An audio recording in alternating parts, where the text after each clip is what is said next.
जो अगला कॉन्सेप्ट है हमारा, ये जीडीपी पे हम बात करेंगे।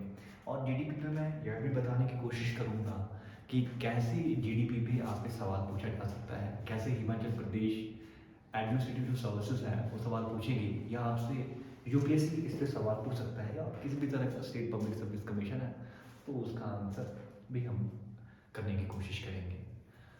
इसके बाद मैं आपको मेंस का जो आंसर राइटिंग रहेगा वो भी बताऊंगा कि जो जीडीपी है क्या है, उसको थोड़ा डिटेल में समझने की कोशिश करेंगे। जीडीपी का मतलब देखा जाएगा ग्रॉस डोमेस्टिक प्रोडक्ट। ये जीडीपी होती क्या है और इसकी ज़रूरत क्या है, सारा आपको धीरे धीरे पता चल जाएगा। जीडीपी का मतलब है ग्रॉस डोमेस्टिक प्रोडक्ट। जीडीपी एक तरह से, अगर हमारे देश के अंदर या किसी भी देश के अंदर या किसी छोटे से राज्य के अंदर कोई भी एक तरह से देखा जाए गुड्स और सर्विसेज। गुड्स का मतलब होता है सामान और सर्विसेज का मतलब होता है सेवाएं। किसी भी पर्टिकुलर एरिया के अंदर या किसी भी पर्टिकुलर नेशन के अंदर और पर्टिकुलर पीरियड ऑफ टाइम के अंदर जो भी गुड्स और सर्विसेज प्रोड्यूस की जाती है, ध्यान रखिएगा कि पर्टिकुलर पीरियड ऑफ टाइम के अंदर और किसी पर्टिकुलर टेरिटरी के अंदर। जैसे कि अगर आप भारत का एग्जांपल ले लें, भारत के अंदर एक पर्टिकुलर टाइम के अंदर जितनी भी सामान मतलब गुड्स और जितनी भी सेवाएं प्रोड्यूस की जा रही है वो सबकी सब किसके अंदर काउंट की जाएगी, जीडीपी के अंदर की जाएगी। अगर आप स्टेट को उठा लें, जैसे कि भारत के अंदर हिमाचल प्रदेश या आपके पास कोई भी मध्य प्रदेश है, तो अगर हमने मध्य प्रदेश की जीडीपी को भी दिखाना है तो हम वहां पे स्टेट का नाम लगा देंगे। वो क्या हो जाएगा, state domestic state gross domestic product हो जाएगा। अब यहां भी समझने की कोशिश करते हैं कि जो गुड्स और सर्विसेज है ये आपके पास जीडीपी के अंदर किस तरह से ली जाएगी। मान लीजिए कि एलॉन मस्क यूएसए से यहां पर भारत में आकर टेस्ला कंपनी खोलता है और टेस्ला की गाड़ियां प्रोड्यूस करता है, क्या ये जीडीपी के अंदर आएगा? क्या कोई अगर श्रीलंका का कोई कोई भी नॉर्मल तरीके से नागरिक है, वो भारत के अंदर कोई स्टार्टअप शुरू कर रहा है और उससे वो कोई भी सर्विसेज प्रोड्यूस कर रहा है या किसी भी तरह का कोई गुड्स प्रोड्यूस कर रहा है, क्या वो भारत की जीडीपी के अंदर आएगा या श्रीलंका की जीडीपी के अंदर आएगा? तो मैं आपको एक चीज यहाँ पे क्लियर कर दूं कि किसी भी तरह का कोई भी गुड्स है और सर्विसेज है, अगर वो किसी पर्टिकुलर नेशन की टेरिटरी के अंदर प्रोड्यूस किया जा रहा है, अगर एलॉन मस्क भारत के अंदर टेस्ला कंपनी लगा रहे हैं तो ये भारत के अंदर और भारत की जीडीपी में ही काउंट होगा। यह नहीं है कि एक इसकी जीडीपी के अंदर काउंट होगा कि यूएसए की जीडीपी के अंदर काउंट होगा। तो ध्यान रखिएगा कि गुड्स और सर्विसेज जो किसी पर्टिकुलर एरिया के अंदर और पर्टिकुलर टेरिटरी के अंदर जो प्रोड्यूस किए जा रहे हैं उसको मिलाकर जो बनता है वो क्या होता है, आपके पास जीडीपी होता है। अगर जीडीपी के अकॉर्डिंग देखें तो भारत का रैंक आपके पास पांचवा है, 1 2 3 4 और 5। पहले नंबर पे जीडीपी के अकॉर्डिंग यूएसए है, दूसरे पे चाइना है, और तीसरे पे आपके पास जापान है, और चौथे पे आपके पास जर्मनी है, और पांचवें पे इंडिया है। अभी हाल ही हाल में बहुत सारी रिपोर्ट आई है और उस रिपोर्ट में एक दैनिक भास्कर में एक काफ़ी अच्छा आर्टिकल आया था। उस आर्टिकल में ये बताया गया है कि जो भारत की जीडीपी है आज की डेट में, हम 2023 की बात कर रहे हैं, लगभग भारत की जीडीपी 3.47 ट्रिलियन डॉलर है। लगभग कितनी है भारत की जो जीडीपी है, 3.47 ट्रिलियन डॉलर है। तो भारत एक तरह से आपके पास पांचवा सबसे बड़ा जीडीपी के बेस के ऊपर, जीडीपी के आधार पर सबसे बड़ा देश है। और इस रिपोर्ट के अंदर यह भी बताया गया था कि भारत आने वाले टाइम में 2027 में भारत का जो रैंक होगा, भारत जापान को पीछे छोड़कर भारत का जो जीडीपी हो जाएगा वो 8.5 ट्रिलियन के आसपास हो जाएगा। लगभग भारत 2027 में कहां पे पहुंच जाएगा, आपके पास तीसरे रैंक पे पहुंच जाएगा। इसके पीछे के बहुत सारे कारण भी हैं कि भारत इतना जल्दी वहाँ पे कैसे पहुँच जाएगा। बहुत सारी स्कीम्स भी है गवर्नमेंट की और बहुत सारी और भी चीज़ें रहेगी, वो भी मैं आपको बताने की कोशिश करूँगा। लेकिन भारत 2027 तक 8.5 ट्रिलियन की इकोनॉमी बन जाएगा लगभग, ऐसा इस रिपोर्ट के अंदर माना गया था। और भारत तीसरा सबसे बड़ा आर्थिक तौर पर सबसे बड़ा देश भी बन जाएगा। अगर आप देखेंगे कि जो भारत है, भारत अभी 3.47 ट्रिलियन डॉलर की आपके पास एक तरह की इकॉनमी है।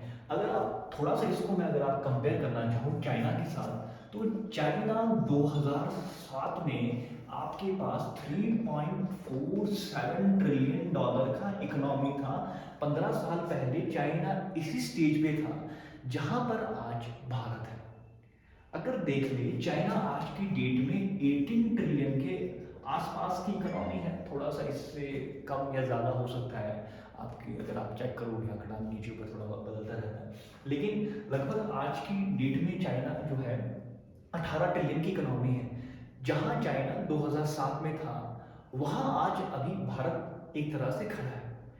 और आने वाले टाइम में भारत जीडीपी में, अगर इस रिपोर्ट में ये भी बताया गया था कि अगर भारत इसी तरह से ग्रो करता रहा और भारत के हर एक आदमी को अगर एम्प्लॉयमेंट मिल जाए, जितने भी भारत की आपके पास पॉपुलेशन है, भारत 2023 में अप्रैल के आसपास दुनिया का सबसे आबादी वाला देश बन जाएगा।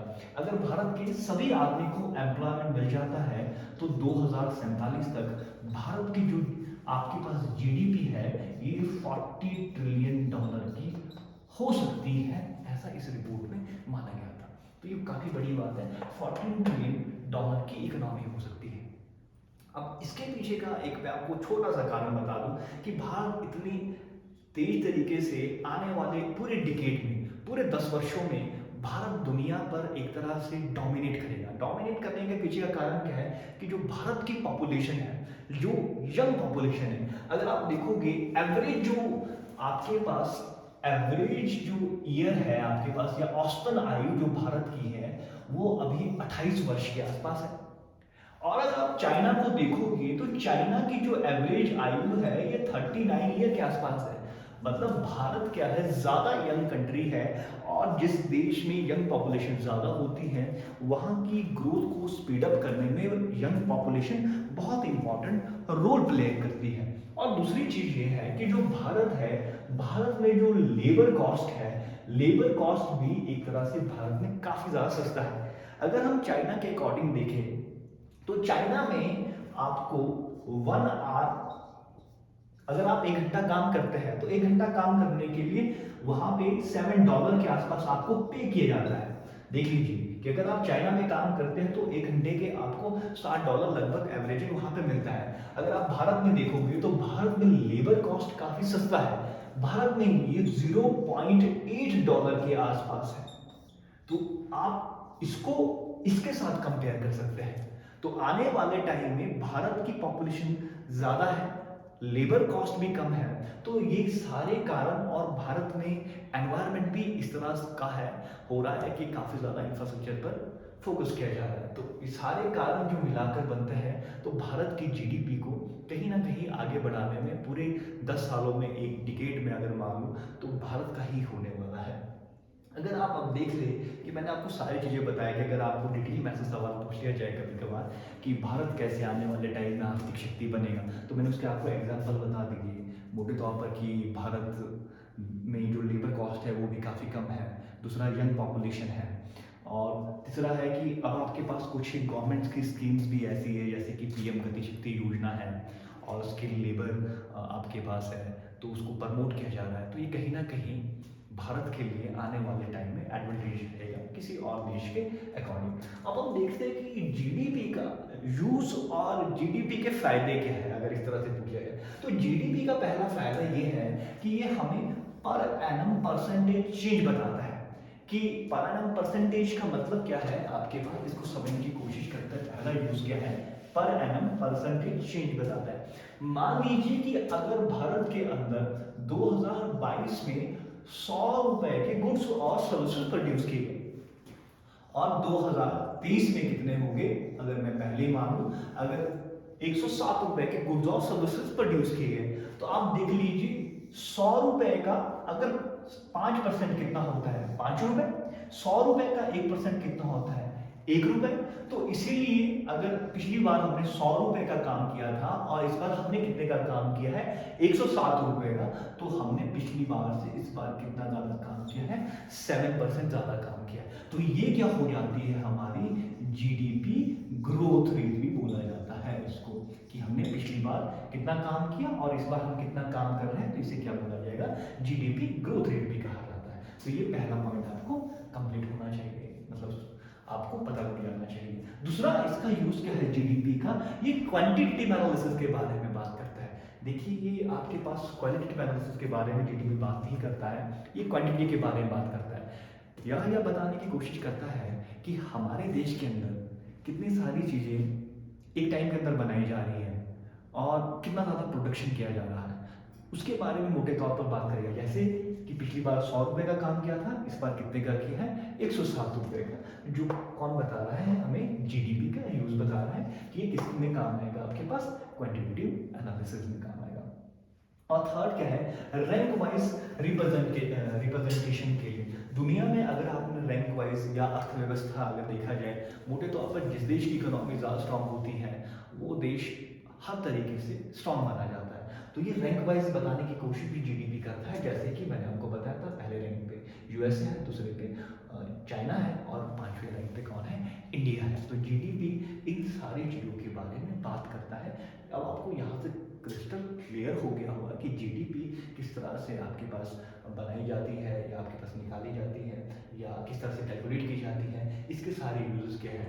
और इसमें मैंने आपको थोड़ा डिटेल में बता दिया कि भारत आने वाले टाइम में कैसे एक बहुत बड़ी अर्थव्यवस्था बन सकता है। इसमें आप थोड़ा सा गवर्नमेंट स्कीम्स को भी डाल सकते हैं, जिससे आपको एक कंप्लीट एनालिसिस हो जाएगा। और उसके बाद हम और बात करेंगे दूसरे टॉपिक्स के बारे में साथ में।